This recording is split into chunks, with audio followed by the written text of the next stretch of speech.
¿Qué tal? Muy buen día tengan todas y todos ustedes, estimados amigos que siguen esta red social de la Dirección General de Educación y Cultura del municipio de Guanajuato. Quiero agradecer en primer lugar la invitación que nos extiende la presidencia municipal, el honorable ayuntamiento, para compartir con ustedes algunas estampas sobre personajes importantes de nuestro querido Guanajuato o episodios, aquellas etapas históricas que son trascendentes para nuestra historia, para nuestra cultura y para nuestra tradición. Quiero también felicitar a todas las maestras y maestros que este 15 de mayo están celebrando su día, esta profesión tan noble que hace de nuestros niños, de nuestra juventud y de nuestros profesionistas, pues lo mejor que tenemos en México.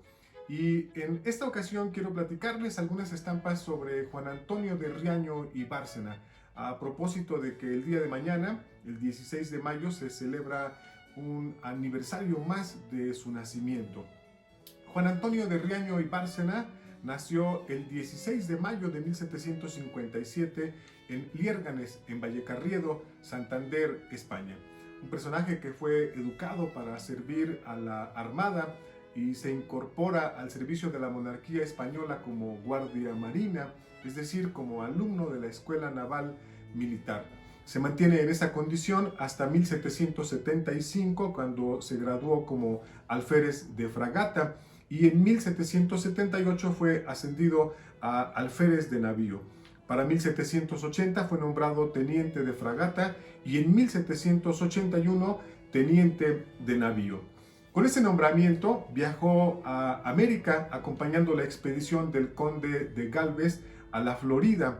En Nueva Orleans contrajo matrimonio el 24 de octubre de 1784 con Victoria de Saint-Maixent, una de las bellas hijas del empresario y comerciante francés criollo Girbel Antoine de Saint-Maixent, un carismático personaje influyente y seguidor de las ideas de la Ilustración, que fue gobernador de Luisiana y de la Florida Occidental. Victoria de Saint-Maixent, como sus hermanas, era formalmente ilustrada con inclinaciones culturales y artísticas bien reconocidas. En el año de 1785, Juan Antonio de Riaño llegó a la Nueva España atendiendo a una invitación que le hace Bernato de Galvez, que fungía entonces como virrey, para participar activamente en las reformas de los métodos de gobierno que se estaban impulsando. Riaño recibió el 20 de enero de 1786 el nombramiento de corregidor de la jurisdicción de Pátzcuaro, Valladolid, aunque se pudo presentar a desempeñar su puesto hasta el mes de octubre de ese mismo año de 1786. Para 1787, Riaño recibe el nombramiento como intendente corregidor de la misma jurisdicción y toma posesión ante el Ayuntamiento de Valladolid, en Michoacán, el 21 de julio de 1787. Riaño se desempeñó de forma muy eficiente como intendente de Michoacán y fue él mismo quien buscó la transferencia a esta intendencia de Guanajuato. Para ello solicitó una recomendación al propio virrey, a Juan Vicente de Güemes Pacheco y Padilla, el segundo conde de Revillagigedo, quien le extiende una carta en donde describe su desempeño diciendo pues que está bien puesto en sus obligaciones y las desempeñará en todas partes con conocimiento, discreción y conducta. Sin duda, esta recomendación es una muestra del alto compromiso que tenía el intendente Riaño con el proyecto reformista de los funcionarios ilustrados. Casi cuando está concluyendo el año de 1791, Juan Antonio de Riaño recibió en su despacho una cédula real en la cual se le ordenaba trasladarse a Guanajuato. Esta era ya una orden directa de cumplir la encomienda que se le había dado desde el 22 de julio de 1791, cuando se le nombró intendente corregidor de Guanajuato. Ese puesto que había buscado con empeño, con constancia, con mucho tesón. Riaño comenzó su ejercicio como intendente de Guanajuato el 28 de enero de 1792 y desde que inició su encomienda se destacó, como refirió el profesor Fulgencio Vargas, por sus bien definidos rasgos de honorabilidad y cultura, por su lealtad, por su diligencia, por su amplitud de miras y por su serenidad de criterio. En efecto, Riaño dio muestras muy buenas de sus dotes, de sus habilidades como administrador desde el inicio de su gestión. Una de sus primeras decisiones fue la de abolir todas las restricciones y reglamentos impuestos a los trabajadores por los gremios de artesanos, permitiendo así que cada cual se dedicase a la ocupación que más le acomodara y que los comerciantes pudieran expender sus productos sin traba alguna.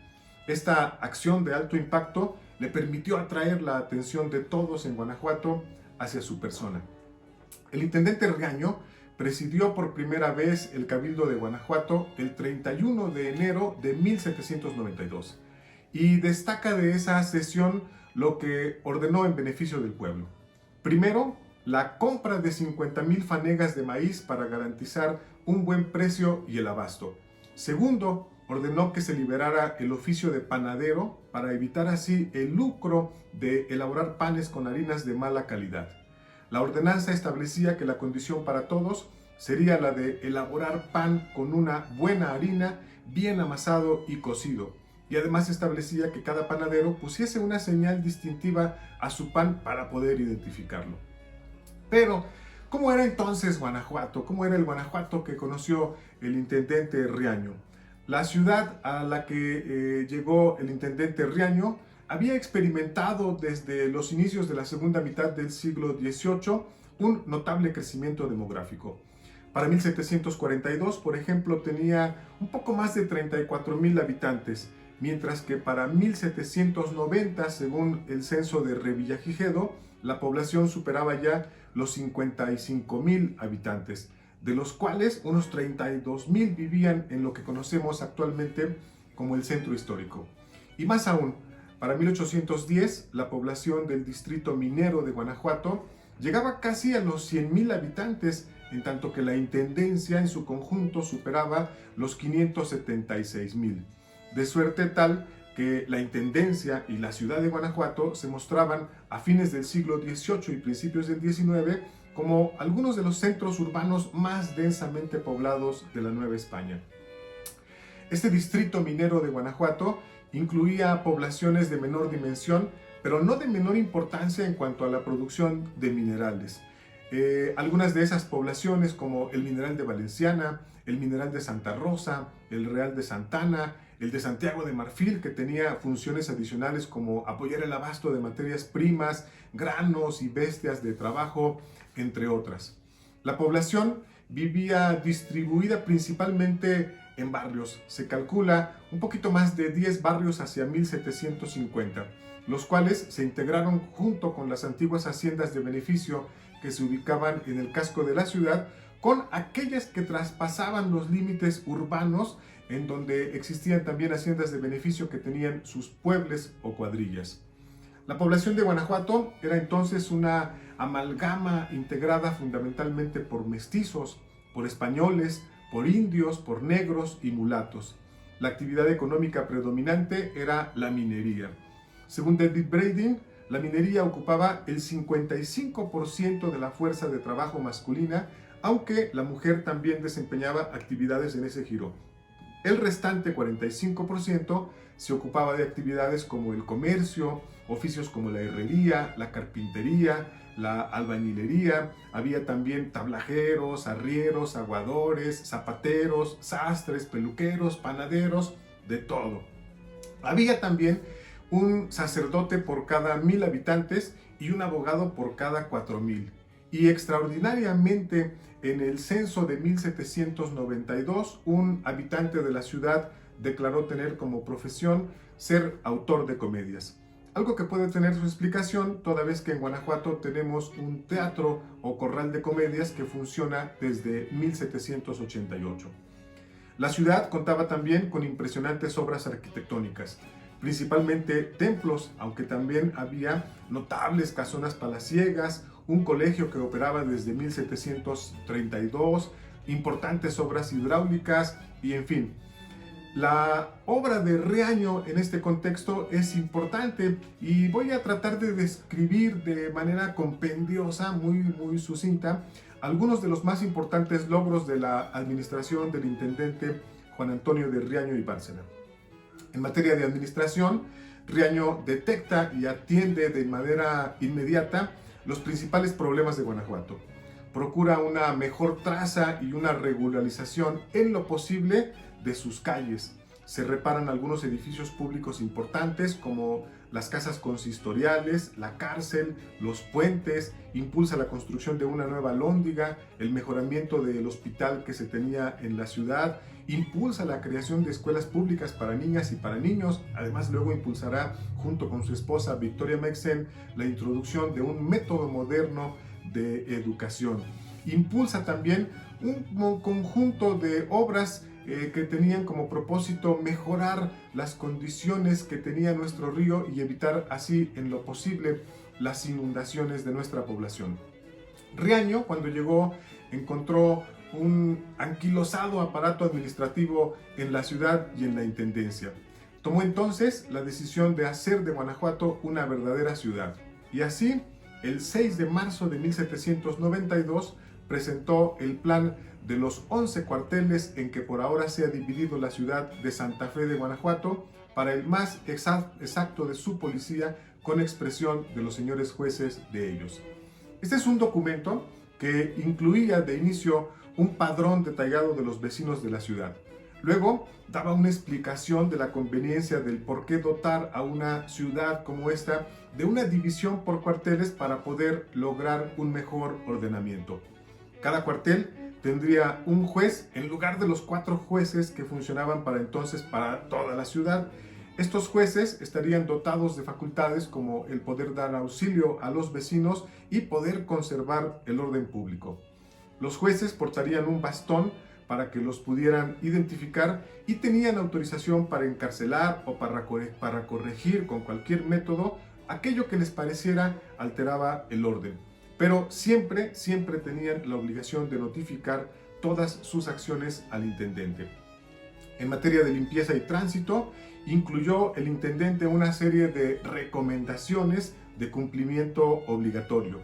Mantener limpias las calles, evitar daños a las vías de circulación, cuidar los empedrados, no construir balcones ni ventanas bajas, no construir volados o tejabanes.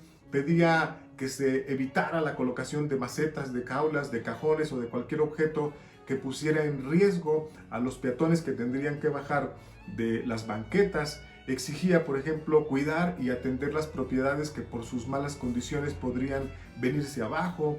Exigía también que los talleres no invadieran la vía pública, que las descargas de material se hicieran de manera muy ágil para no entorpecer el tráfico, y sugería además que las recuas de mulas, de burros o de caballos fueran conducidas por el sitio correcto, además de mantener bajo control y amarrados a los perros, a los burros, a las yeguas, a las mulas y a cualquier animal que anduviera en la ciudad.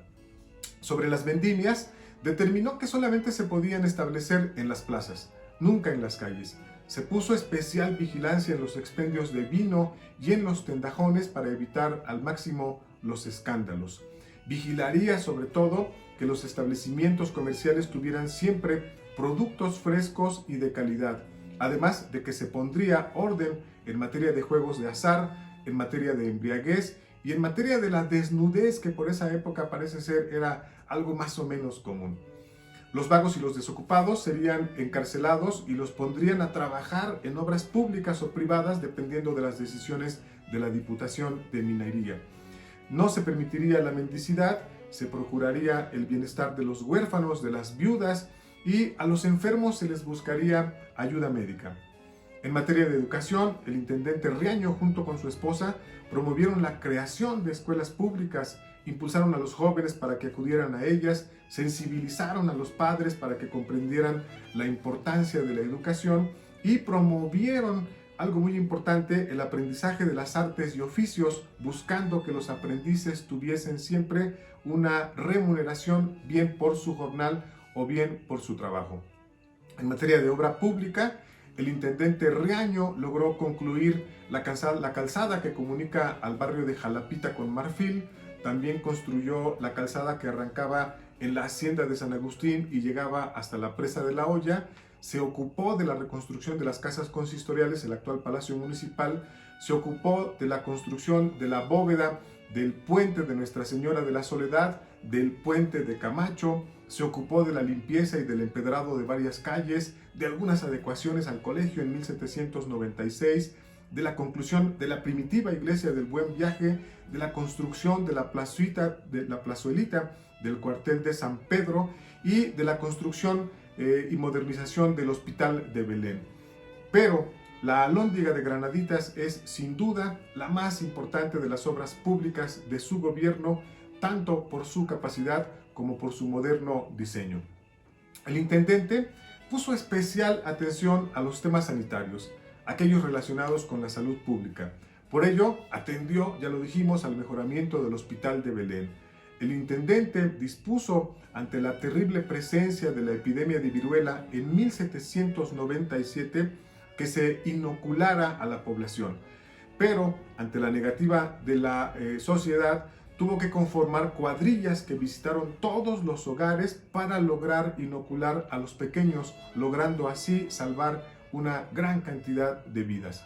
Un poco más adelante, en el año de 1804, el intendente Juan Antonio de Riaño y Bárcena recibió en la ciudad al médico Francisco Javier Balmis, quien venía en su expedición a administrar por primera vez la vacuna en territorio novohispano. El 7 de febrero de 1792, el Ayuntamiento de Guanajuato y el intendente Riaño determinaron también varias acciones para dar mantenimiento a los ríos: limpiar el cauce, eliminar los atierres, construir algunos terraplenes y crear una cuartilla permanente que se encargaría de darle atención al río para evitar en lo posible las terribles inundaciones que azotaban a nuestra ciudad. El 24 de febrero de 1804, el intendente Riaño emitió también un importantísimo bando para proteger la reserva forestal de la Sierra de Santa Rosa, una muy temprana conciencia ecológica de parte del intendente. Muchas más fueron las acciones que emprendió el intendente en beneficio de la ciudad y de la intendencia en general. Pero será en otra oportunidad cuando nos encontremos para ampliar o profundizar en alguna de las partes del resumen que hasta aquí integramos. El intendente se encontró con la muerte aquel terrible para todos 28 de septiembre de 1810. Fue justo en los primeros momentos de la batalla que recibió un balazo en el ojo izquierdo, mismo que le destrozó la cabeza. Tenemos pues motivos suficientes para continuar con esta y otras historias. Mientras tanto, cuídate y cuida a los demás. Por favor, quédate en casa. Gracias por su atención.